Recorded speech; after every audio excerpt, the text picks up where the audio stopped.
10 April 1988 کو اتوار کی صبح تھی جب 9:50 پر جڑواں شہر راولپنڈی اور اسلام آباد زوردار دھماکے سے لرز اٹھے۔ ابھی لوگ دھماکے کی وجہ جاننے کی کوشش کر ہی رہے تھے کہ ہر طرف سے ان پر راکٹوں اور میزائلوں کی بارش ہونے لگی۔ یہ ایک ہولناک منظر تھا، قیامت کی وہ گھڑی جس میں راولپنڈی اور اسلام آباد کے سنگم پر فیض آباد میں اوجڑی کیمپ کے اندر اسلحہ ڈپو میں لگنے والی آگ کے باعث بم پھٹ رہے تھے۔ میزائل اور راکٹ اڑ اڑ کر دونوں شہروں کے مختلف حصوں میں گر کر تباہی پھیلا رہے تھے۔ سڑکوں پر موجود لوگ پناہ کی تلاش میں بھاگ رہے تھے۔ کسی نے اس کو انڈین حملہ قرار دیا تو کسی نے کہا کہ اسرائیل نے اٹیک کیا ہے۔ سڑک پر چلتی گاڑیاں نشانہ بن رہی تھیں۔ راکٹ اور میزائل لوگوں کے سروں پر سے ہوتے خوف و ہراس پھیلاتے زمین پر گر رہے تھے۔ جڑواں شہروں میں ٹیلی فون، بجلی اور گیس کی فراہمی کے نظام درہم برہم ہو چکے تھے۔ چکلالہ میں بین الاقوامی ہوائی اڈہ بند کر دیا گیا تھا اور پروازوں کی آمد و رفت روک دی گئی۔ اوجڑی کیمپ سے کئی کلومیٹر دور ایوان صدر اور پارلیمنٹ ہاؤس کے باہر بھی کئی راکٹ گرے۔ ان دنوں ہفتہ وار چھٹی جمعہ کو ہوتی تھی، اس لیے اتوار کو تعلیمی ادارے اور دفاتر کھلے تھے۔ دھماکے کے فوری بعد سرکاری و نجی دفاتر اور تعلیمی ادارے بند کر دیے گئے۔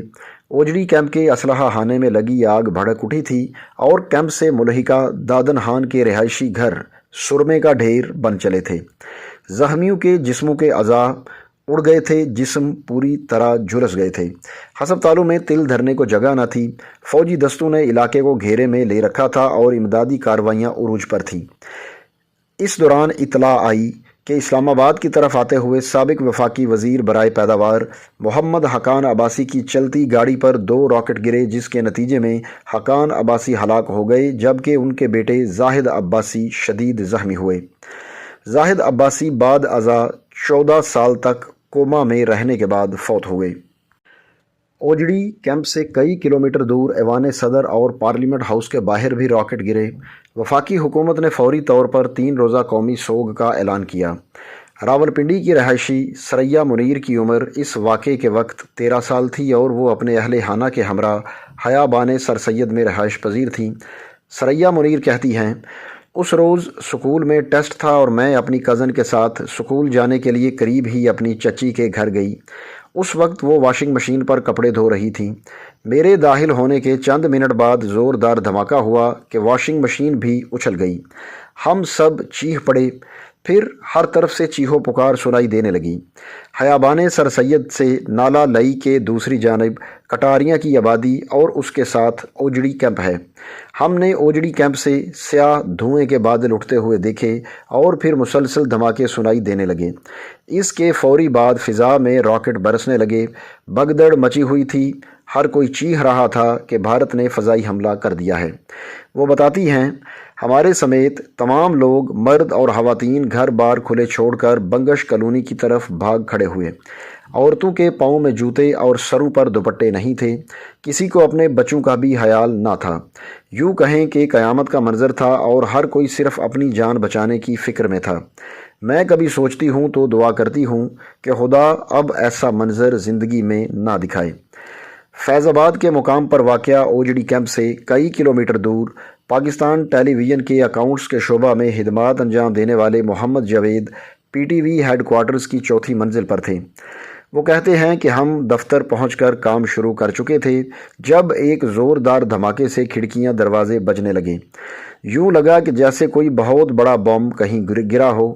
اس کے بعد پے در پے دھماکے ہونے لگے۔ ہم لوگ اپنے دفتر کی سیڑھیوں کے راستے باہر کی طرف بھاگے۔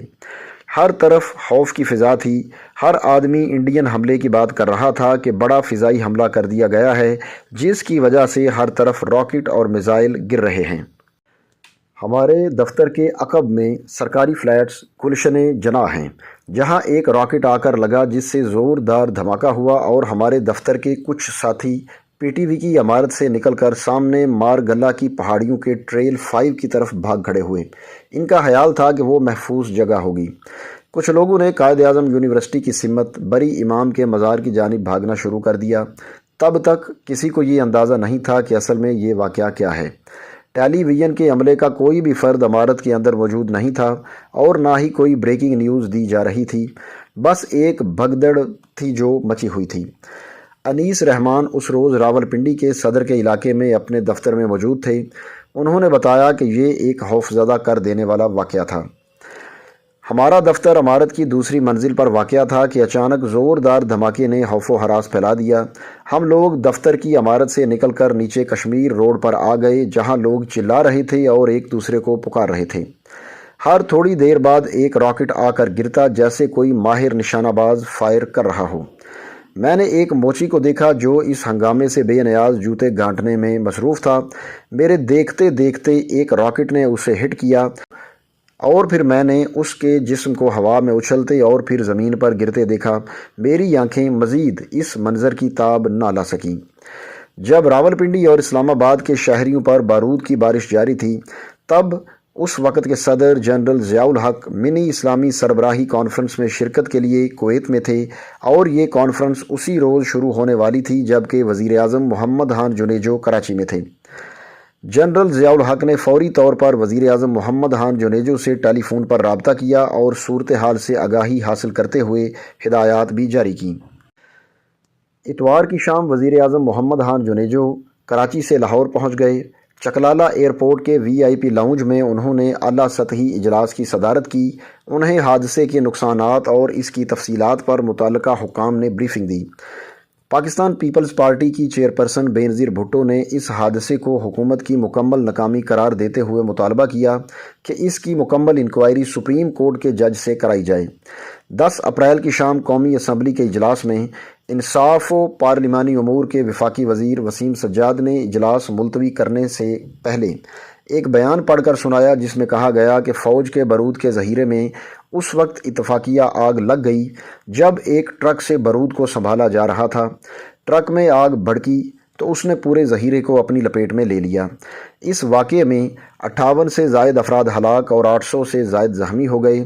موقع پر موجود جوانوں نے آگ پر قابو پانے کی کوشش کی، مگر وہ کوششیں بے سود رہیں اور نتیجے میں بہت سارے دھماکے ہوئے۔ بعض راکٹ وغیرہ جڑواں شہروں کے کئی علاقوں میں جا گرے، جس سے بھگدڑ مچ گئی اور جانی و مالی نقصان ہوا۔ آتش زدگی کی وجہ معلوم کرنے کے لیے فوری تحقیقات کا حکم دے دیا گیا ہے۔ یہ پہلا سرکاری اعلان تھا جس میں باقاعدہ طور پر اوجڑی کیمپ کے حادثے کی تحقیقات کا اعلان کیا گیا۔ امریکی محکمہ دفاع نے پیر کے روز بحریہ کے بم ڈسپوزل اسکواڈ پر مشتمل ٹیم اسلام آباد روانہ کر دی تاکہ وہ دھماکے کے بعد سلامت بچ جانے والے گولہ بارود کو ٹھکانے لگانے میں پاکستانی اہلکاروں کی معاونت کر سکے۔ 11 اپریل کو کویت سے واپس پہنچنے کے بعد جنرل ضیاء الحق نے جائے وقوع کے دورے اور متاثرین سے ملاقاتوں کے بعد پریس کانفرنس سے خطاب کرتے ہوئے اعلان کیا کہ حادثے کی وجوہات جاننے کے لیے انکوائری کا حکم دیا جا چکا ہے۔ آیا یہ واقعہ تھا، حادثہ تھا، یا غفلت کا نتیجہ تھا، یا سبوتاج تھا؟ جنرل ضیاء الحق نے کہا کہ انکوائری رپورٹ کو لازمی مشتہر کیا جائے گا کیونکہ موجودہ حکومت عوام سے کچھ نہیں چھپانا چاہتی۔ انہوں نے کہا کہ مسلح افواج اپنی روایات کے مطابق ذمہ دار افراد کے خلاف ضرور کارروائی کریں گی۔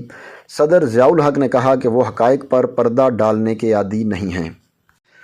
دوستو، یہ اوجڑی کیمپ حادثے کے حوالے سے جو کہ 1988 میں ہوا، یہ اس ویڈیو کا پہلا حصہ تھا۔ اس کے بعد آپ سے ملاقات ہوگی اس ویڈیو کے دوسرے حصے کے ساتھ۔ تب تک کے لیے اللہ حافظ۔